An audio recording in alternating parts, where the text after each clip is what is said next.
Have you ever said, I wish I could be wealthy, I wish I could be rich, I wish I had more money, I wish that my life was more financially free or financially secure? If you are financially free, secure, rich, wealthy, what's your definition of that if you feel that you are? And if you want to be, what does that mean to you? So they're my first questions.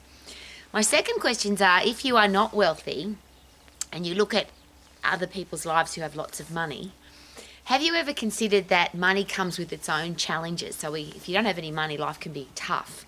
But have you ever thought, wow, if you've got lots of money, life could be tough as well? And I'm asking that question because every day somebody says to me, I want to have more money. How do I make more money? And I've been in a very interesting position because I've been as broke as. I've had times in my life where I've had to choose between petrol and food.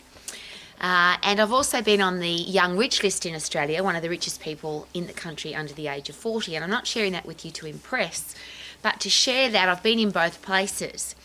And it's been very interesting to see how people react or respond when you're poor and how people react or respond when you're wealthy. And this is a real challenge that whatever you consider wealth to be, are there some other things that it's not just about money? So I'm out here with my puppy dogs today. I live out in the South Island of New Zealand, literally in the arse end of nowhere.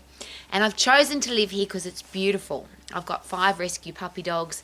We've got a very unusual, in fact, a small house, considering when people talk about wealth, they say, oh, you need a really big house with lots of bedrooms, and I don't want to live like that. So that's my first thing. Whatever you think wealth is, or being financially free or financially secure, what does that actually look like for you? Because if you are looking to become wealthy, there has to be a picture to strive for. There has to be a goal. And I've always wanted to have lots of rescue puppy dogs, and I've always wanted to have exactly the house that I've got now. So I feel very privileged.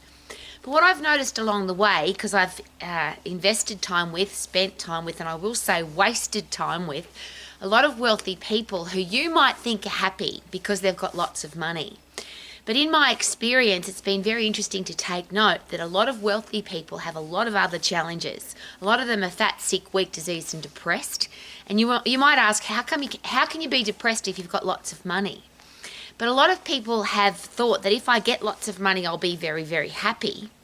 Then they've become wealthy and the wealth hasn't made them happy, so now they've become depressed because I've got all this money and all these things and all these shoes to wear and all these cars to drive and all these big houses to live in, but none of it's made me happy.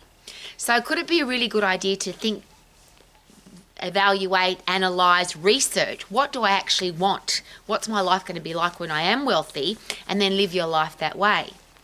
The other thing that I consider to be very important is your character, the kind of person you are.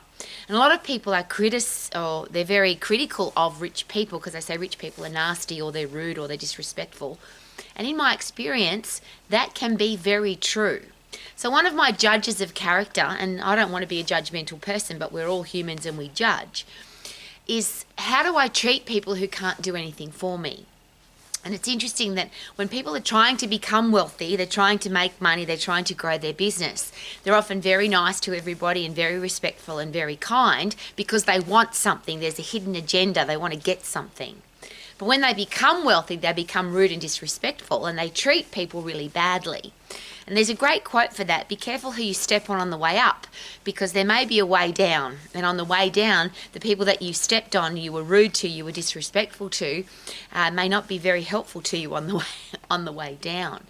So a great question to ask, even if I am wealthy and I've got all the cars and houses and shoes and bags and watches and money in the world, what kind of person am I?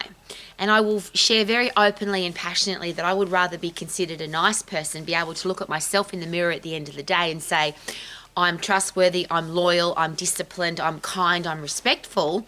And if wealthy comes onto that at the end, that's great. But I don't want to be wealthy, but be fat, sick, diseased, angry, frustrated, and be a rude, disrespectful, horrible, gossiping, criticising person. It's just something to consider. So if you are really wealthy, what kind of person are you and how do you treat people who can't do anything for you? So often when I've been to big business events where there's very wealthy people and they're all very impressive, they could be celebrities or movie stars, and I'll just give you an example. In my experience, the people that are wealthy, that are really nice people, even if they started poor, they started as a nice person. And wealth just exaggerates who they are. So if you're a nice person when you're poor, you become an even nicer, more gorgeous, more generous person when you become wealthy, because that's who you are. So wealth doesn't change you, it just makes you more of who you are. So obviously then, if you're a nasty, horrible, yucky person when you're poor, when you become wealthy, you just become more of that. So you become more horrible and more nasty and more disrespectful. And it's just an interesting thing to take note of. So if you think that wealth makes you happy, please don't consider that to be true, because there are a lot of very wealthy people that are very unhappy. A lot of people think if I had more money, I could be healthier or fitter or stronger. Well, that's not true, because there's a lot of poor people that are healthy, fit and strong, and there's a lot of wealthy people that are fat, sick, weak, diseased and depressed. So could that be a personal decision that's got nothing to do with how much money you've got? Is it easier to be healthy, fit and strong when you're wealthy? Probably, but why should it be? Because you can get puffed and lift heavy anywhere you are in the world. Then how do you treat people who either can't do anything for you because they're not involved in your life at all, or how do you treat people who work for you, do things for you? And that's one of the things I always take note of at a conference or at an event where there's very wealthy people and everyone is so impressed by them. How do they treat the cleaning people? How do they treat the wait staff? How do they treat the bar staff? How do they treat the person that's filling up their water bottle at the conference, or replacing the pens at the conference? And I always take note and watch very, very carefully. And again, in my experience, beautiful people that started poor treat the cleaning staff, the wait staff, the people who can't do anything for them, they still treat them beautifully. But people that were nasty when they were poor, even if they became wealthy, they treat then people who can't do anything for them really poorly. So it's been a very interesting personal experience for me. I've met some very famous people, some celebrities, some multi-millionaires, some billionaires, and their money doesn't make a difference. If they're nasty when they're rich, they're still nasty. When they're beautiful people, when they're rich, they're still beautiful people. One of the things I love about living in the South Island of New Zealand, I've met some of the most wealthy people I've ever met in my life in the country, rural New Zealand. But they are farmers dressed in work boots and work clothes, and they work till midnight in the summertime, and they get up at sunrise. And even though they've got lots and lots and lots of money, they're beautiful, real, genuine, gorgeous people. And I just think that's something to consider. So whether you're poor or rich at the moment, who are you? What do you stand for? What do you believe in? What would you die for? And why would that change if you've got lots of money or you are poor? The reverse of that is it's interesting, because there are some very wealthy people that have lost all of their money. And I've certainly been in that position where we've had millions and millions and millions of dollars. And again, I'm not sharing that to impress. I'm sharing that to express that in a second that can all be gone. So we've done or made some very bad investments where overnight we've literally lost millions of dollars. But I've got a beautiful husband who handles this situation brilliantly, because our accountant and our lawyer shared with, in one situation, shared with Cayman, my husband, some of the people that are in the same position as you are right now financially, that have lost millions of dollars, are either suicidal, or they have committed suicide, or they're highly stressed, or they're sick, or their life is going very badly. How are you going? And Cayman shares it beautifully. He just said, we're hemorrhaging money, not blood. We're alive, we're healthy, fit and strong. And if you know how to make money, then you know how to make it again. And I'm sharing that with you because isn't life more than money? You know, you have to have money to survive.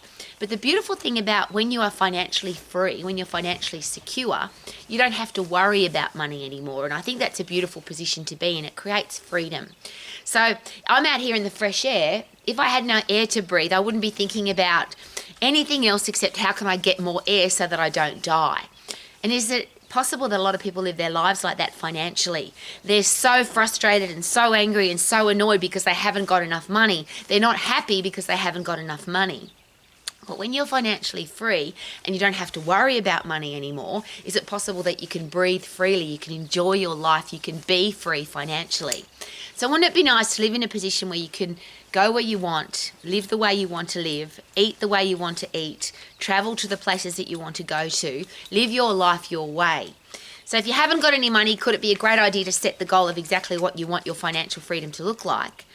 And what kind of person you're going to be right now, so that as you get more wealthy, as you become more financially free, the beautiful person that you are doesn't change. You just become more of that beautiful person. And if you are wealthy, Are you healthy, fit and strong? Are you treating people beautifully? Are you proud of the person that you are when you look in the mirror? And if you're not, none of my business. You can live your life exactly the way you want to. But is it possible there are a lot of wealthy people that have a terrible reputation because they're nasty, mean, negative, treat people badly? And if you are that person, you've given wealthy people a very bad reputation. I don't want to be that person. I want to live my life every single day as a healthy, fit, strong person who loves my life, who lives where I want to live. I have beautiful puppy dogs and life is amazing. Live your life to the max. Is that the way to live? Live your life to the max. Check out my kids. Look at them. They're beautiful. Having a little rest. Hey, Louie. Woohoo. Louie moo. And Bentley and Aston are sleeping together, my two little boys. Woohoo!